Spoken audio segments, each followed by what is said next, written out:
I guess what we can do is introduce the topic. I guess we're here with South Africans migrating to New Zealand, and this is a Facebook group, a closed group. But at the same time as we have the closed group, participants 25. Yes, we've got a maximum holding of 100. So the 25 have plenty of room. There's a chat room here on the live section, and we will be going through questions and so on. We've got Rory taking the front seat on questions related to visa issues. And if you do get personal or if you do get detailed with visa issues, Rory will be so kind as to say, sorry, that's a detailed thing. I require a little bit more information. It takes a little bit of more time. I do have our service for that. We'll do that. But we do give away information for free as well. And we do mainly try to, I guess what we're trying to do here, make a community, right? Have a sharing, let people get to know each other.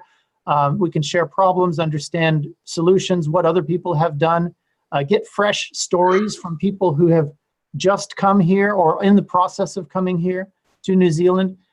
Good, the bad, the ugly, the beautiful, let it just happen. There's no controlled, theme, so to speak. It's just everyone contributing in some way. That's the idea anyway. So that's about Rory. He's over there. We got Cliff, the submariner. I'm going to call you the submariner, Cliff. Glub. Okay. All right. Cliff is over here. Cliff is a friend of mine. I've known him for 10 years. He's an American as well. Well, what I was, I'm no longer an American. I'm a Kiwi now. But Cliff has been here for 23 years. So he's sort of representing someone who's come here a long time ago for some reasons. And, we all share a lot of those common reasons together. And that's Cliff. And then we have Yvonne, I believe, coming on. Oh, hi, Yvonne. Great. Good to see you. We have Yvonne coming on in a little while, and we're going to talk about some of those interesting things that Yvonne deals with regularly in Auckland when people from South Africa come over here, right, in pretty big numbers. And where do they land? It's Auckland's number one. And what do they do? Rent a car pretty much straight away. And where do they go? Yvonne. And what do they say to her? They'd say, we got parking tickets, speeding tickets. We went to the shopping mall. Where do you get a house? How do you rent a house? And so she's collecting this sorts of questions. I don't know what kind of answers and experiences she has in detail, but I look forward to finding out. And so I'll do my best to ask some intelligent questions. If there's anyone who wants to help with intelligent questions, right there in the chat, you can text your questions. Any questions you want, visa to Rory, submarines to Cliff, jobs to me, I deal with jobs. And anything related to probably, I don't know Yvonne seems to be doing quite a lot of things. We'll bring her on a second. Cliff, could we talk about the submarine thing to start things off and then go to Yvonne? Okay, that's cool. You wanted to ask a question, who knows about submarines? No, I'm kidding. Who read? I made a post, I don't know, a week or so ago on the other Facebook page about being a submarine. Now, a little bit about myself. I'm a professional guesser. I'm a futures trader. And I'm used to looking at things a little different. But what I shared about being a submarine is so that people can better understand themselves. What I read in post after post after post is people like, I'm moving to New Zealand and things and stuff, or I want to come there. And they never really got answered the question or said why. And maybe they don't know. Maybe they just have a gut feeling about, I need to do this. So I tried to help give them some insight to potentially help you understand why you're either doing this or have done it that you didn't even realize. You mean coming to South Africa? Well, coming to New Zealand from South Africa, why they're wanting to leave. Okay. And possibly a reason. So anyway, I'm going to get into about being a submarine. I'm a submarine. I've been a submarine all my life. And you're like, what the heck is that? Okay, so let me go into it a little bit, and feel free to ask questions as I go along. Maybe some people there have seen an old World War II submarine movie. I use the example of Silent Run Deep of Clark Gable from 1958, which is a classic. It's an old black and white movie, but I wanted to give you a point of reference. Okay. Anyway, in the movie or in any of those submarine movies, you'll see them pop up their periscope, see a ship, locate where it is, and then actually submerge. They might stay down 5, 10, or even 15 minutes and then pop up again and pop that periscope up again and find out where the ship is now.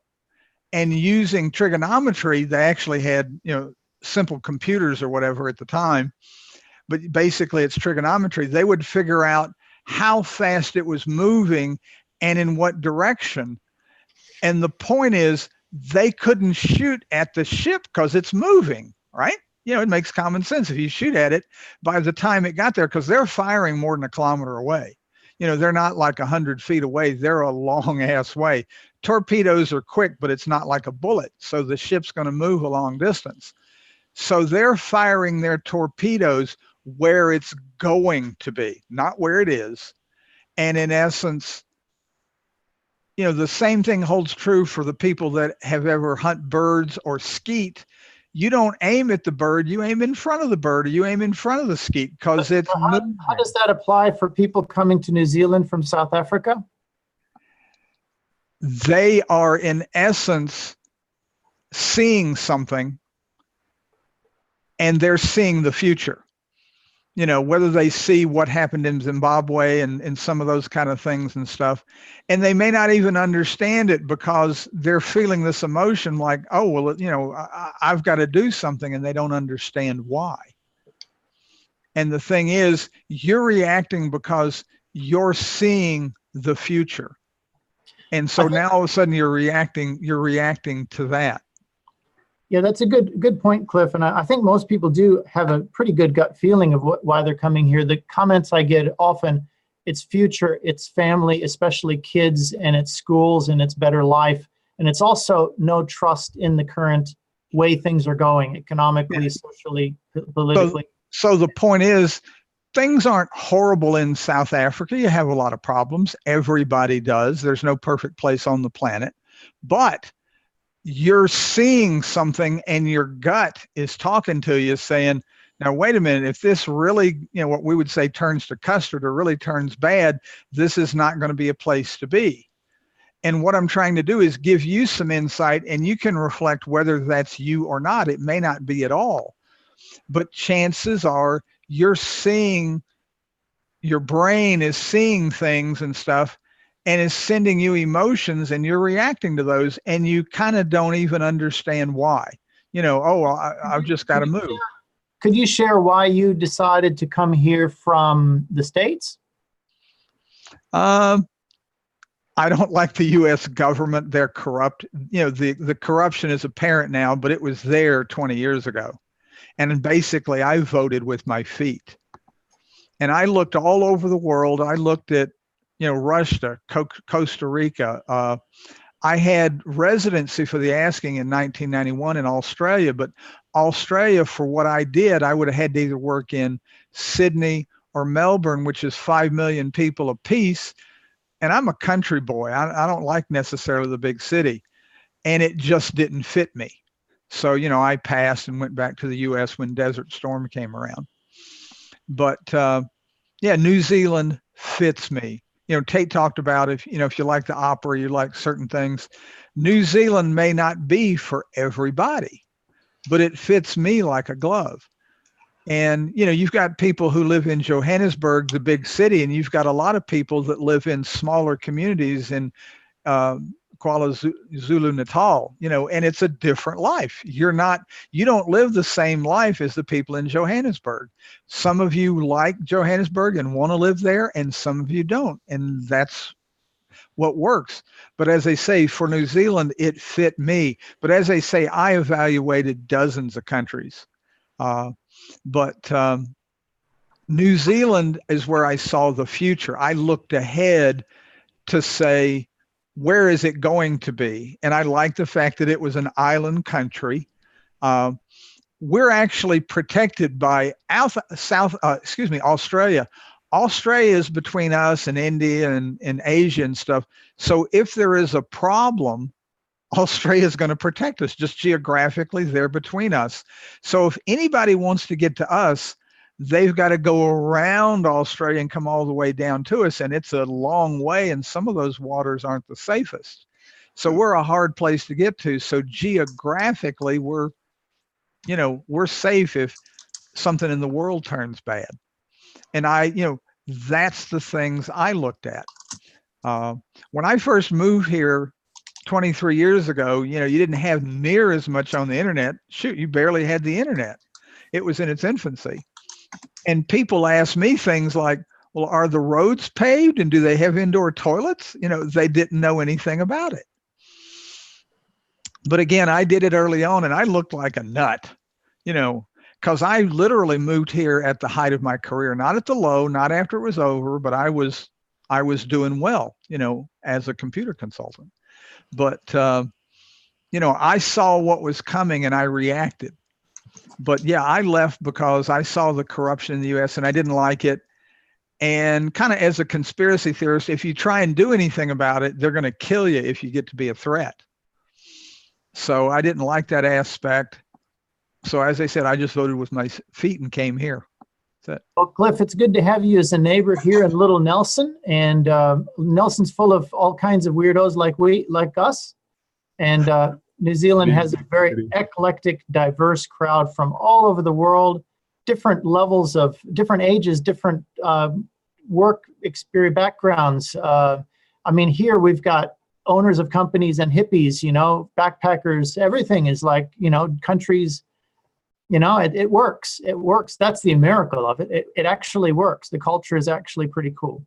Well, as I said, so many people look at New Zealand as a place, and it is, and a country, but it's a state of mind. And it's a culture that's just different. Yeah. As I made another post where I talked about us. America is about I and me, and I will do whatever I want for me and myself. And that's the way that country is. It's in the culture. You're not going to get it out. New Zealand is about us. When they had the shooting in Christchurch, isn't when they got attacked. No, I took that personal as well, as did the whole country, because they are part of us. If you come here, I hope that you will become part of us. You will become part of we. Not, I'm a South Afrikaner or whatever, and I'm just happen to be in here. No, you assimilate. You're not an outcast here. It's just not the culture here.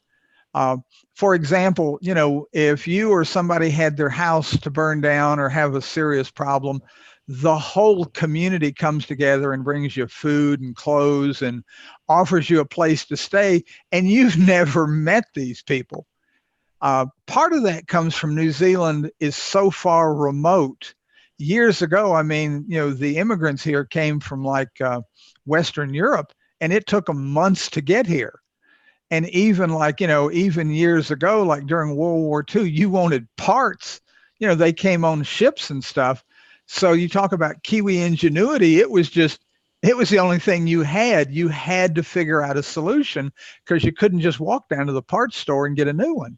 Yeah, you could get one in probably 6 or 8, 9 months.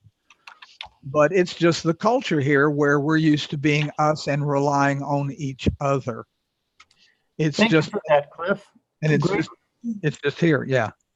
Great review of life and insights and philosophies. I hope to get more of your articles through. And we'll just have a mixed bag here. I think that's quite valid, some valid points you brought up. It is a different sort of a country, and there's a special aspect about this country. Thanks for bringing that to such a good story. Dave, do you want to talk just briefly about the article I sent you about the lady on the train? You can do it. Okay. A recent article just the other day here in New Zealand. We have a local train system in Wellington, and there was a lady or a girl, a 16-year-old girl, who was harassing this Hindi guy for speaking Hindi on his cell phone. She's like, we don't speak Hindi here. The conductor stopped the train and made her get off because she's like, that's not how we are. And she was a Kiwi, but she's like, I'm not getting off. She says, yes, you are. That's New Zealand. The conductor got applauded, not fired, but applauded. And she got applauded by the people on the train. And what I'm giving you glimpses, but that's how we are here. The religions, we've got like 100 religions here. We've got everything from Buddhists to Muslims to Christians to atheists, Catholics, you name it. They all get along. They all get along for years because we're so far away from everybody else. You have to get along with your associates. You know, the Jews and the Catholics, or even the Jews and the Muslims, the mosques and the synagogues have gotten along for years. They've helped each other out in certain cases, whether it's been a fire or an earthquake or something. Oh, you can hold your services in my place. That wouldn't happen in a lot of parts of the world, but it happens here. And it's normal. Nobody thinks anything of it. You know, I'm sure some of you live in small towns, you know, and in a small town, everybody knows everybody. You know, everybody's related. You can't talk bad about somebody because chances are you're talking to their brother or their cousin. New Zealand is like a small town. Everybody knows everybody. Everybody's related. And if you're in a vertical market like, you know, dentistry or healthcare or even cars or whatever, you're going to know the other people, your peers in the country, and they will know about you even if you've never met. We're a small place. You know, it's like people talk.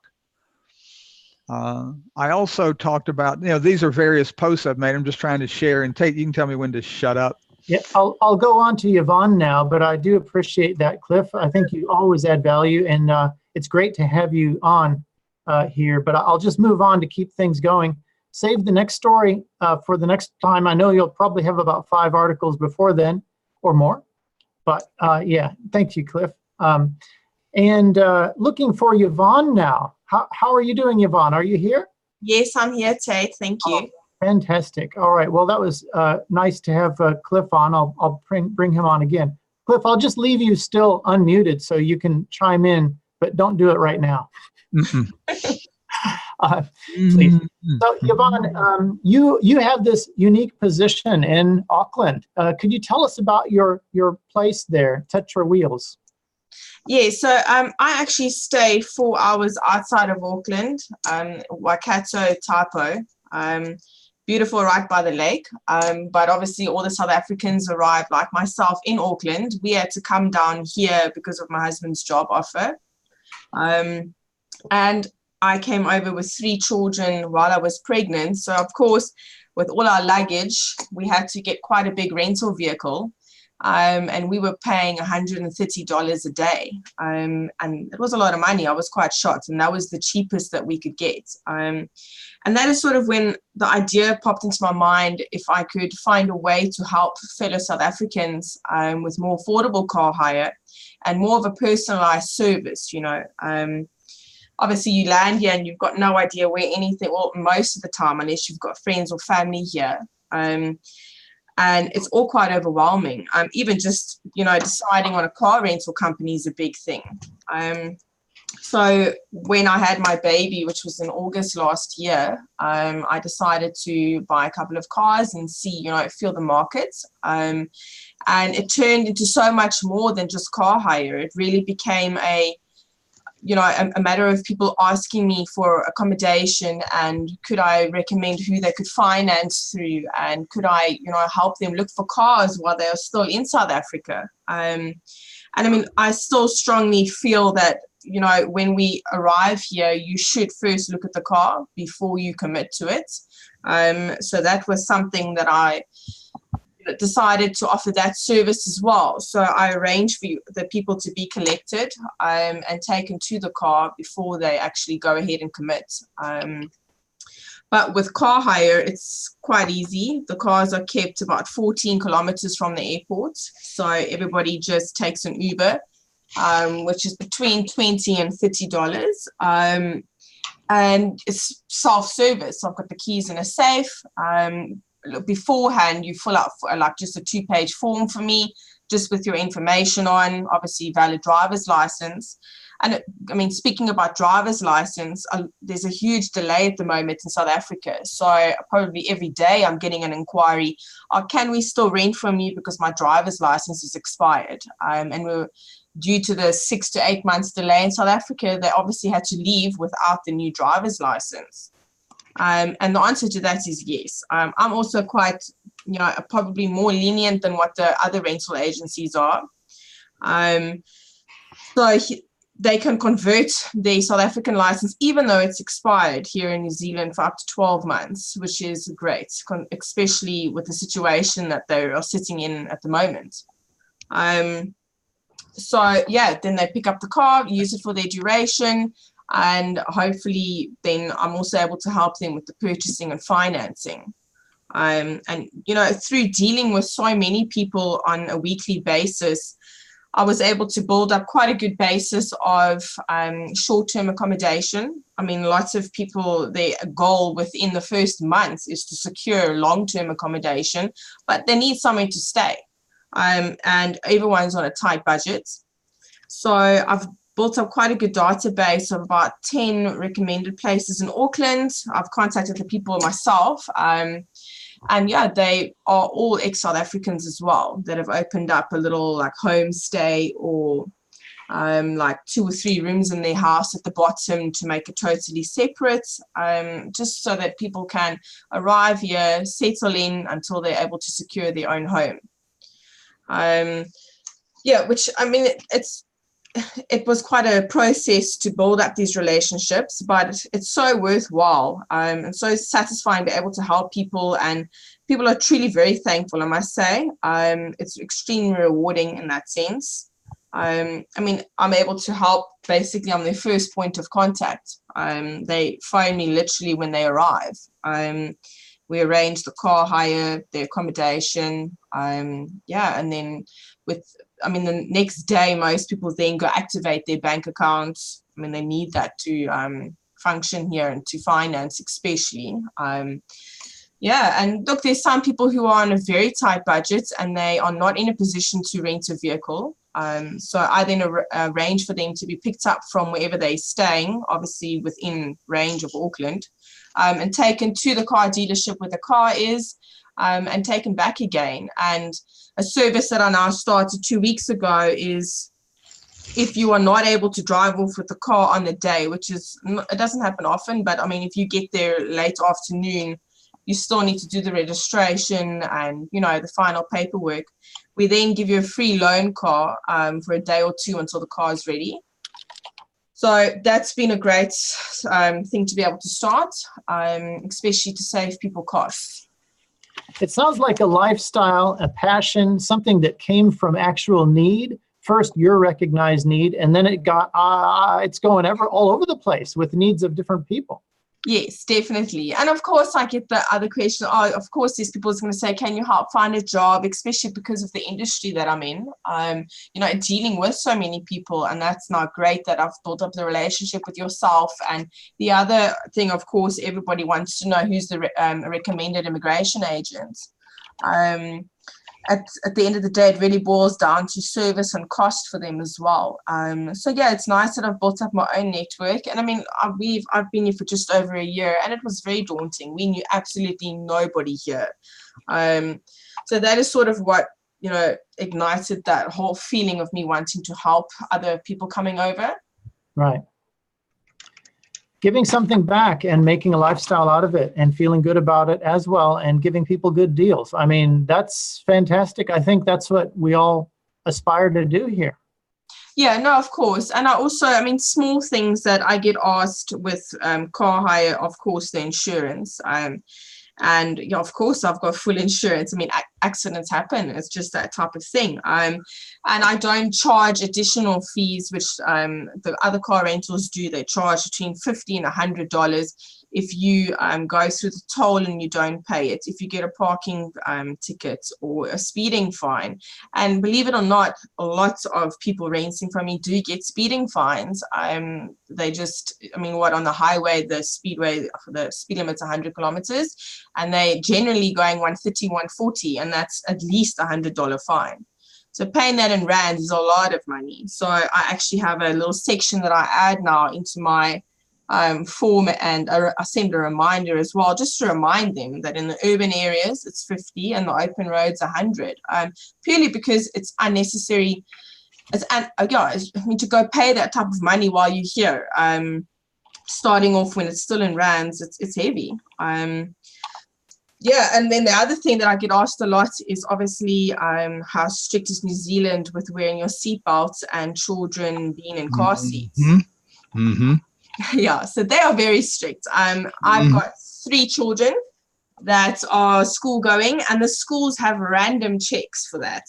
So I have had it that my rebellious, stubborn 5-year-old did not want to be buckled in, and of course that day I pulled into my other child's school, and there we got pulled over. But thank goodness, they've obviously heard I've got an accent and could see the kids were like all worked up, and I got like a small little warning from them. But they're very understanding. But bearing in mind that was when I was pulling into a school, not on the actual highway. That would not be tolerated at all. So here, children 7 and under have to be in a car chair. So I've started to offer that as part of my car rental. So when the people pick up the car, it's included in the fee. I don't charge extra for car seats at all. Is that option as well, especially because you don't want to have to still rush about to go get a car seat. So yeah, that's something that's obviously important. What are some things you've seen that you could help people understand, Yvonne, when they come here? Some typical mistakes or some ways, just some things to think about, some advice you could give based on the number of people you see coming over. Are there some typical mistakes that people can easily avoid? Yeah, well, as I mentioned, I mean, small things is obviously obeying simple road rules. I mean, I get so many strange tickets and people that get fines. The parking in Auckland is expensive. And I think that's why some people just go off and they don't pay it. Because, just last week, we got a fine. Somebody parked longer than what they were supposed to. I mean, they must have got a ticket on the window. I don't know what they did with it. And that was $80. So Auckland's parking is a nightmare. And that sort of trip, a very common scenario is people arrive here, they job hunt, they are blessed and able to secure employment, and then they want to do their medicals, which means they've got to head off into central Auckland most of the time. And that is where most of these people are getting parking tickets. Because it's just so rushed, and obviously they're stressed. It's a stressful thing going for a medical here. And then, of course, the speed limit. Lots of people arrive and they need to go out to Hamilton, Tauranga side, or drive down to Wellington. And, of course, it's all new to you, the area, and you probably don't focus on the speed limits. Is it the speed cameras that catch people mostly off guard? It is, yeah, it's that. And then, of course, the parking attendants, they've got that little thing that you park over and they just walk around. And as soon as it picks up, you've been there longer than what you're supposed to. They're literally there like to the minute. Oh. Yeah, so that's quite, that can be rough. And accommodation, it is really a good idea to look at options before you come over. Plenty of people arrive in a panic and they don't know where they're going to be staying the next night. So it's really advisable to just, there's plenty on our group as well with people offering homestays, sort of situations. And I've got a relationship with the Ibis Budget Hotel. So I get a discounted rate there, which includes breakfast. You don't pay for parking. And lots of people are using that for the first night or two until they can settle in and they've done what they need to do, particularly, like I said, opening the bank account, getting your IRD number and converting your driver's license, which is also very important because it affects the fee that you've got, like the excess for your insurance. If you've just on your South African license opposed to your New Zealand license, you can save yourself about $2,000 in excess, which is a lot. All right. And you've got children, you know about the medical, the school system, a lot of things you know. What else comes up as far as questions that you often hear that the audience here listening? We've got 32 people here now, and then we've got some more watching the live stream probably. So the common question with schooling is schooling really free? So under 5, It's not free. We get 20 hours free a week. And there are people who will then email me and say, oh, do you mind finding out from this kindy how much they charge? The kindies vary quite a bit. It can be $1,000 a month. And there again, it depends on what hours you're looking for. But I do help with that. So if anybody that's listening here would like to know, say your child is 2 and you want to know how much it'll be for 6 hours, I'll be more than happy to find that out for you.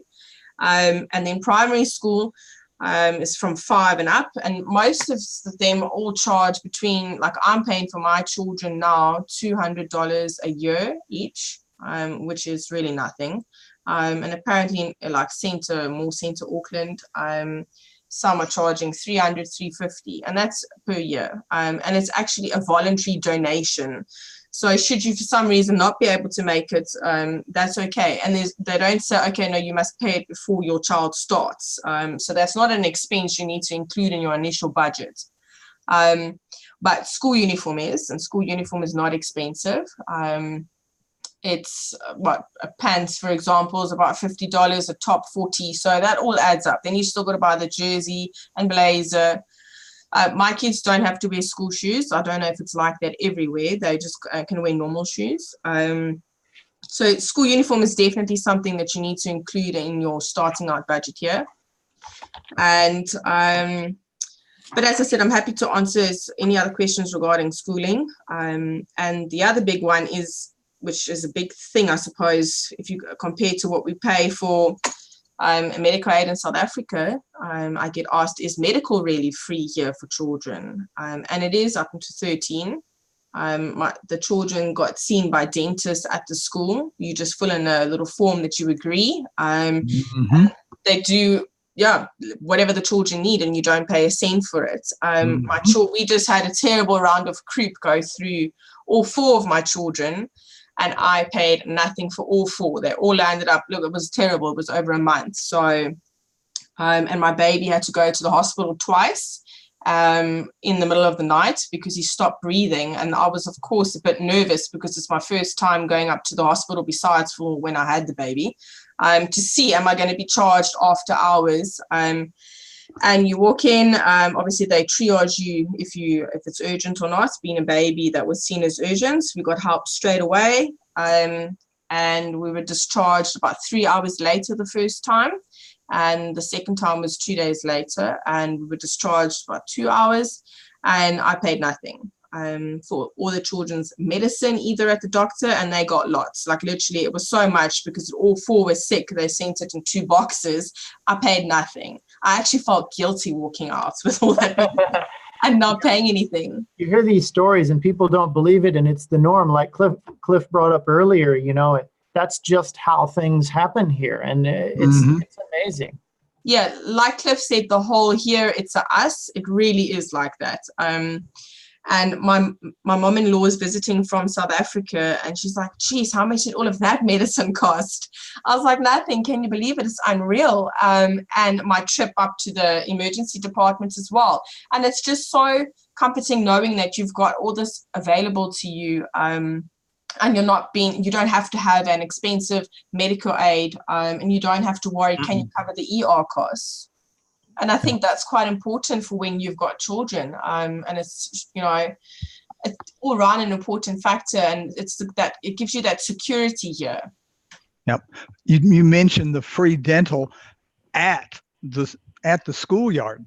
Yeah, there are sometimes dentists on the property, and it's free.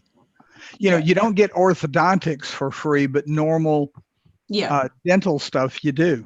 Yeah, my eldest, who's 9, needed to have a filling. They just sent a form home saying he needs to have a filling done. Do you agree? You're welcome to come with when he has it done. They gave him the date and time, and that's it. Off he went. It's unreal. And the same with the eye test. They all had to have the eye test done, and we paid nothing for that either. So, Yvonne, we've got Marie Nell, who made a public post. That's why I said her name. Otherwise, I wouldn't say the name. So anyone who wants to post publicly, I'll read it out. And if you want to post privately, I'll just read the question if it's appropriate. So far, we've been pretty good. All right. So Marie asked to you, I guess it looks like to me, what's the average amount you charge for rental per day? So I guess what she's saying is, the average charge out for those 8 that you've got contacts with for the rentals? Yeah, so per day for, I'm assuming she's talking about car hire, I think. Oh, maybe it's for the car hire. Okay. Yeah, I think it is. So car hire, I've obviously got different options. If you're a person here on your own, just job hunting, you're of course going to want something smaller like a VW Polo or Ford Fiesta, something like, and it also depends on the duration. So it varies between $25 and $35 a day. I've got a 8-seater Mazda Primacy that's very popular amongst people arriving here with like 3 children. And once they've driven that one, they all buy that one. They love it so much. And that goes for $35 a day. And it really is a good price. It's a lot of car. Well, thanks for joining, Yvonne. That was a fantastic story that you've got and how you built your business. And that's also some great stories that you have regularly coming on in. I hope you'll join next time also for the, if we do this weekly, I'm sure you get into the mood of also always picking out little stories through the week to throw into our session. Yes, definitely. And that's the nice thing with having contact with so many people is you hear so many different stories and experiences as well. So and I always say you can never have enough information. Everybody's really information hungry just to, a bit of security making this huge, scary move. Yeah. Another thing about this is that you're getting information every day, every week. So it's not like something that you were doing and you remember it how it was last year. It's happening now. So if there's a market change, you know about it. Yes, 100%. And I mean, of course, things do go up. For example, the accommodation. Someone's like, oh, but last year it was 150 a week, where now it's 250. And I mean, that is the going rate at the moment for these people that do the homestay. It's between 250 and 300 a week, and it includes a cooked meal, which is great for somebody that's here job hunting, especially if they're man alone or woman alone. At least I know they've got a cooked meal tonight. Yeah, definitely. Thanks, Yvonne, so much. Great. Thanks so much for having me. So I've got now Ernst coming on, I hope, and we can just have a look at Ernst right here. There he is. That's Ernst. Ernst is here looking at the camera with his shades on, the handsome man who's got the stylish, rough look. So he's out on the, this is in Nelson Port. Ernst, can you talk to this? Yes, this is a sail yacht. So it's part of the cruise club. So I'm joined it, and that's a recreation. That's what we do. Every second Sunday at the moment we have the winter series. So we were sailing today as well. Today as well. It was like that today. It was unusual for Nelson. It looked is that today's picture? This one, no. This is not today's picture. But it did look like that today as well. Yeah, it was similar. Yeah, we had a little bit of light wind today. Yeah, but there was a bit of a storm this afternoon, and that was much better. So we could just finish it up. That was great fun. I'll go through some more photos while we're here. This is Cable Bay. It's nearby home where I am, and I think you might have shot out here with the family. Is that one of the family members there in the lower? Yeah, Andre. Right, yeah, we had a bit of an adventure up the mountain. That's great. And that island there on the left, it is an island. It's joined by that little natural causeway. I don't think it's man-made. A lot of these little things just form naturally. Yeah. This island is owned by a German lady. She died recently, but she bought it for $2 million. Her daughter now has it sailed. She inherited it. It's in the newspaper. Has it on sale for $16 million. Yeah, little news there. All right, so this is beautiful. And that's you on the boat. That's in the port, right? Yeah, that's in the port. I think this was in summertime. A little bit better. But warm. Yeah. So how does the sailing, guys, how did you get involved with this sailing thing? Because I know you were into it before you came to Nelson, and you're recently from recently. Last year you came from South Africa. Yeah. Yeah, I basically went there and I asked them, says, I want to help on one of the boats. I want to get involved. And they said, okay, sure. Come Wednesday. That's it. And So you see this, Yvonne tells the story, Cliff tells the story, you tell the story. It's identical. That's the culture. yeah, that's fantastic, and became part of the crew. My mates, they're friends. So and in summer we sail Wednesdays, and in the winter Sundays. So Wednesdays after work, and Sundays is during the day. Today was a shorter race. Other Sundays it's all day. It's great fun. So sometimes it's about 30 or 40 boats. Like today was only 7 boats, but we keep going. Okay, so you're the hardcore guys. You go out every time. Yeah, we want to win. Okay, good. All right. And then I like this photo. It's Sir Edmund Hillary's a big name in New Zealand. Yeah, I don't know. I don't know the name. Oh, I know yeah. that sign, and this sign I know very well. This is a Akimata or something like that. It's a mountain's called. It's in the Waikato area, close to Hamilton. And that's 1,000 turn. It steps up the mountain, and when you get to the top, you get this sign. But there's a couple of other signs along the way for motivation. But the fantastic part about this is in the bush, in the mountain.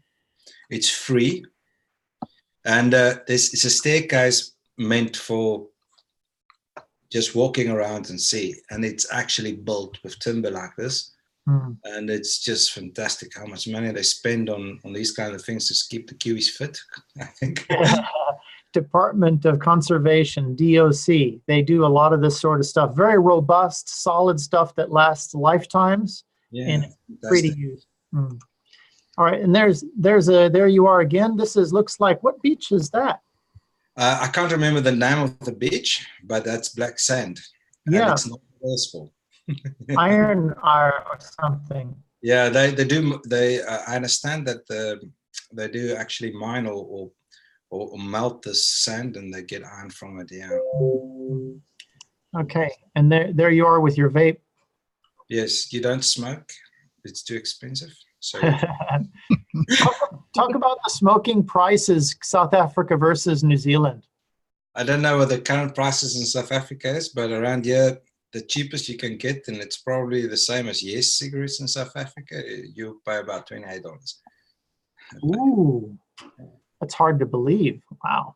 And that's for 20 cigarettes. 20 cigarettes, yeah. Yeah. Can you imagine that, to pay more than $1, New Zealand dollar for a cigarette? And that's not a good cigarette. And that's the bad ones. Yeah, yeah. And the good one, is that like 50% more? I don't even know. Okay. Maybe they're all bad. I don't know. Right. Well, what you're hanging around with, you found some this guy, yeah. I think shady characters. Don't hang around with shady characters like that, Ernst. Yeah. All right, good. There we are, Ernst and I doing. You're early. You're beating me to the apple taste test. Yeah, that was brilliant. The right. Best tasting apples. Yeah, that's good. And then I think this is the last photo. Yeah, that was actually today. Okay. Just the crew. It was not the best. The boat is high end. Yeah, there's a high end boat. Yeah. The guy in the back that's standing is the owner of the boat. He owns a computer shop. So yeah, you need to earn money to have a boat like that. Yeah. All right. Well, thanks for sharing that. So if we were to have a chat about some things that other people might want to know, I guess most people, what you can offer, I think for most people, you've got a fresh view of coming into New Zealand. And is your video working, or should I leave it on a photo? I think video is working. Okay, good. I'll just stop sharing. I'll see if I can get you on the video more. Stop video. Oh wait, where are you? Okay, let's see. Unpin. I'll look for you. Not successful so far. I see myself though. You see yourself? Yeah, and the small one on the side. Yeah. Okay. You've got him center screen now, Tate. Unpin video. Maybe that will help. Well, Ernst is here.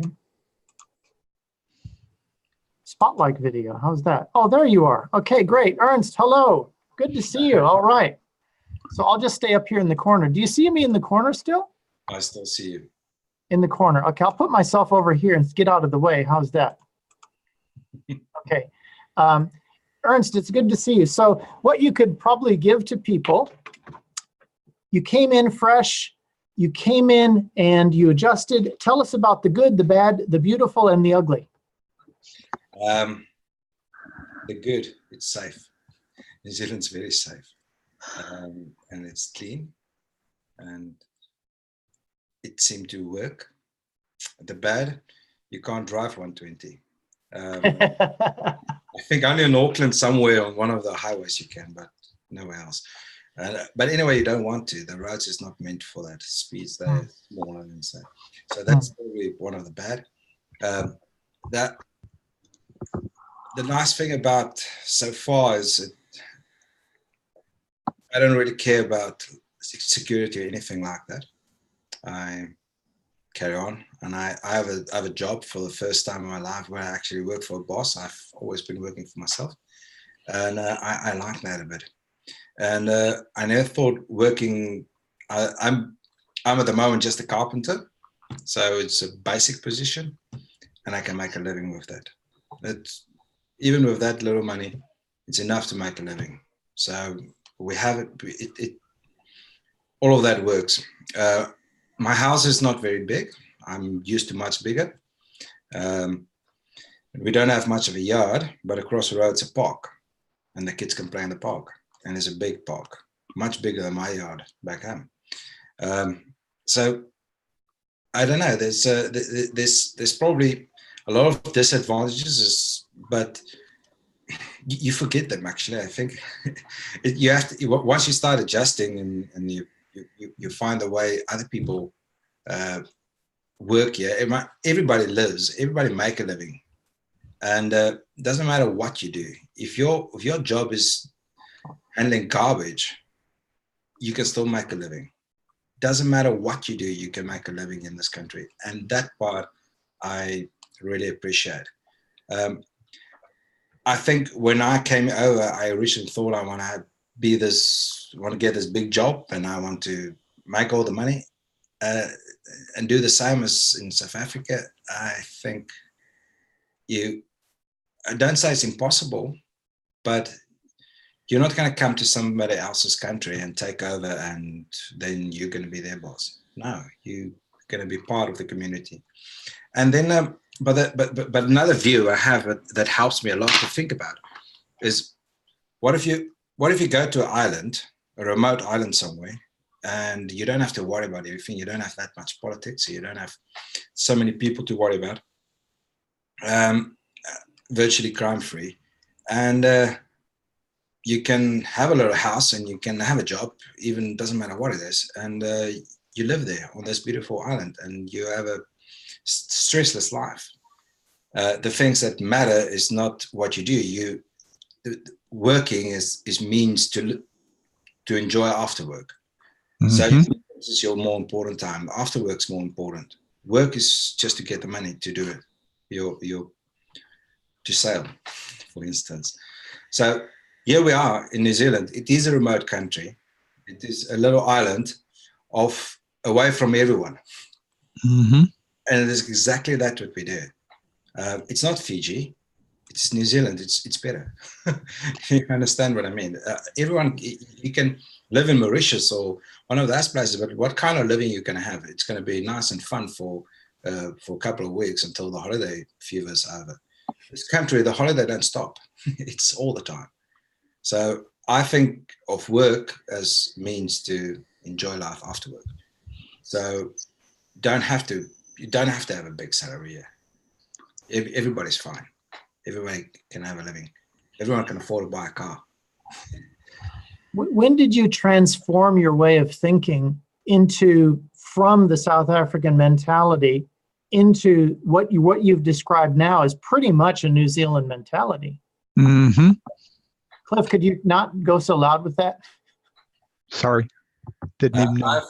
To be honest, actually, I thought about it before I came. but it's hard to leave your South African ways.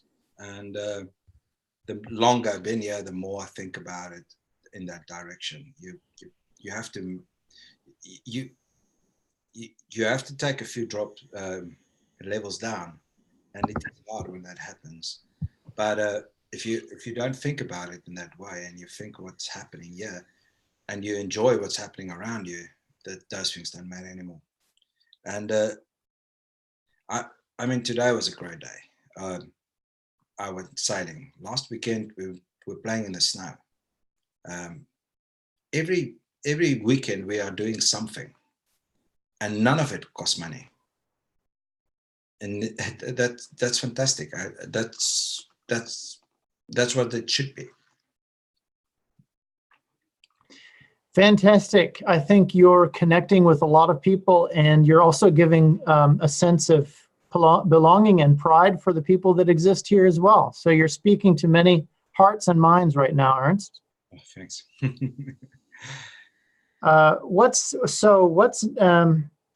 What is the goal? So professionally, you're happy to stay along. You're happy to grow. You're also with the kids. They're going to be growing. How have your kids described their experience? The youngest takes it the easiest. She's only 5 years old, and she got here straight into school, and she was very impressed to go to grade 1 straight away. We're supposed to go to grade 1 2 years later, and she already speaks with a Kiwi accent.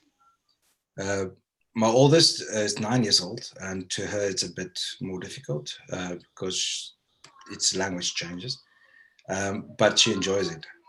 They're in a small school, and I think there are 10 or 15 kids in the class, and it's basically free. And the teachers here really care about the kids, and so they enjoy it. My boy is already an achiever. He's 7 years old, and he's doing fantastic. And he changed language. He had to start reading in English, and he's never done that before. And that's since March, and it's now 5 months, less than 5 months, and he's already achieving. He's one of the achievers. That's fantastic. No, and they enjoy it. The best part for the kids is we are less stressed. We are more relaxed. We don't care that much. There's new rules, and there's probably stricter rules, but we're Nelson, we don't really get checked for anything.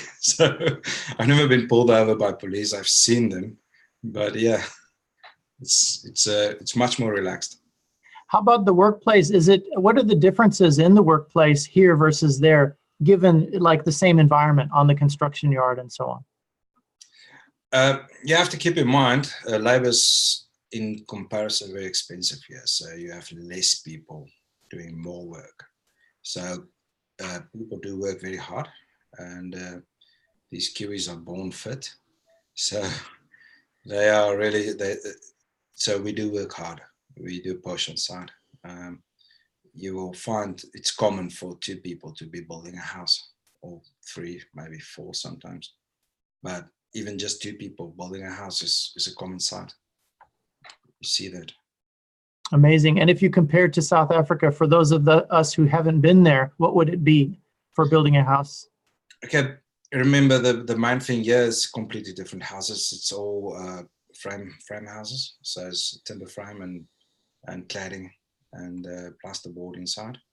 So it's a different type of building industry. So they don't even have bricks. But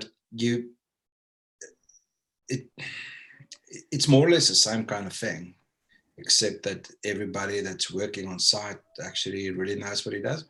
And you have a specific task, and every hour counts, you report. So the control is very good. You supply your own tools. That's basically all the differences. But everyone is professional. That's a nice part of it. Ernst, when we first met, I was a contractor for a company that was an immigration agency. And as a contractor, I was subcontracted by them to help on the job side. You and I had some troubles with the job side. We were skipping around. There was there was some drama in that, but it looks like it turned out okay. Do you want to comment about how the experience, could you save anyone some time, let's say from South Africa, who's also a project manager, who's thinking about coming over here? How should they think about engaging the market here?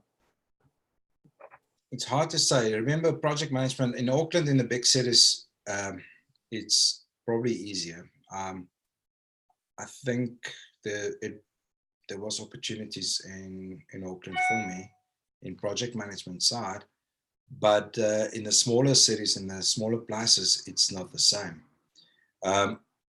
You have to remember, you can't walk onto site and now you're a guy that don't know their ways and how they do things, and now suddenly you're the boss. It's just not going to work.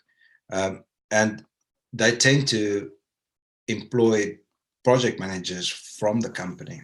So you do get project management positions, but in the big cities, not in the smaller cities. Well, I can offer that there are a number of project managers in recent times that are having troubles as well in Auckland, not more than one. So it's still the same kind of problem, as you say. And yeah, when you know everything about South Africa, you know everything about building in South Africa, you know everything about labor law, all that stuff, everything you know, come over here, it doesn't matter. Yeah, it's not the same. Not the same. You'll have to. My suggestion to anyone is just get into the trade, start working, and start understanding how things work, and take it from there. Coming to New Zealand is, you don't come to New Zealand for the money. There's other countries that pay much better. Come to New Zealand for the lifestyle, and other countries can't offer it. So that's the basics. So if you, yes, take a few steps down. I did it. I'm a carpenter now. I employed carpenters before. I'm a carpenter now, and it's fine. I enjoy it. It's fine. You don't have to be on top. Rather, if you want to go on top, work your way up again. You'll get there eventually. And don't expect it to happen instantly. No, it won't happen. Okay, I've unmuted everyone. Oh wait, hold on. Let's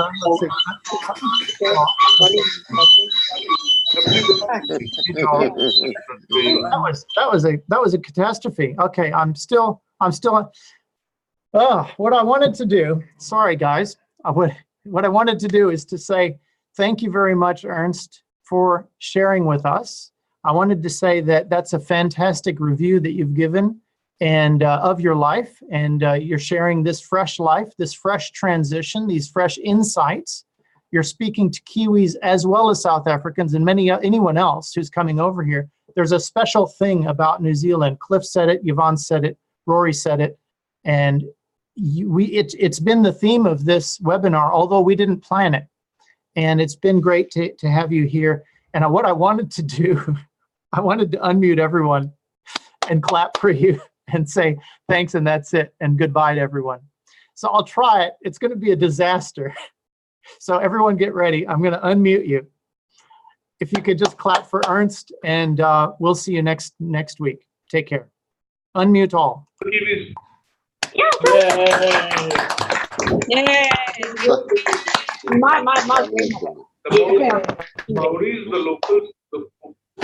That worked out pretty well. I'm pretty happy with that.